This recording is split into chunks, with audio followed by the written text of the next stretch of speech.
మన ప్రసాదరావు మీడియాతో మాట్లాడుతున్నారు. ఆ లైవ్ చూద్దాం. కట్టొద్దని తెలుగుదేశం పార్టీ నాయకులు పోయి వాళ్ళకి విజ్ఞప్తి చేశారు.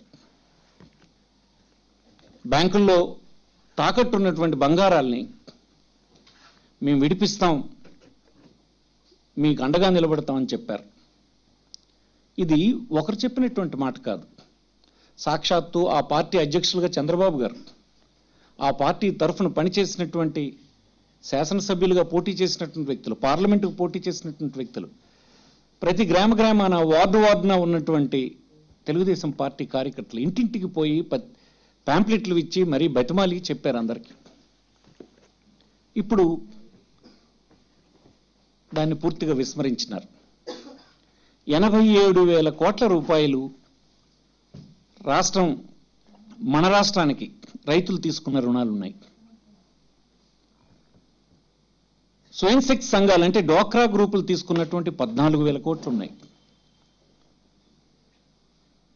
ఈ రెండు మొత్తాలు కలిపితే వడ్డీ మాత్రమే సుమారు 13-14,000 కోట్ల రూపాయలు దానికి అదనంగా యాడ్ అయింది.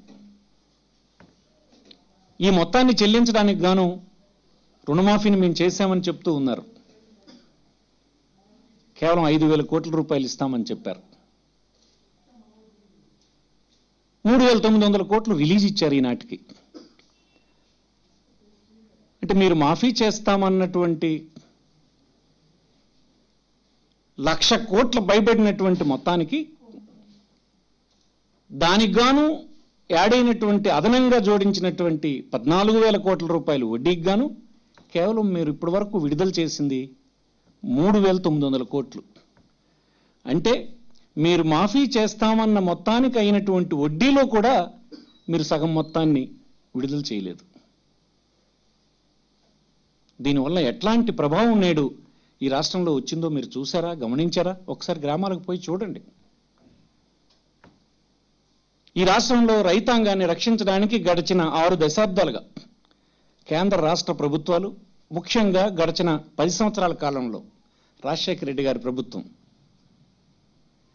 దేశంలోనే వ్యవసాయ రుణాలు అత్యధికంగా తీసుకున్నటువంటి రాష్ట్రంగా ఆంధ్రప్రదేశ్ని తీర్చిదిద్దడం జరిగింది.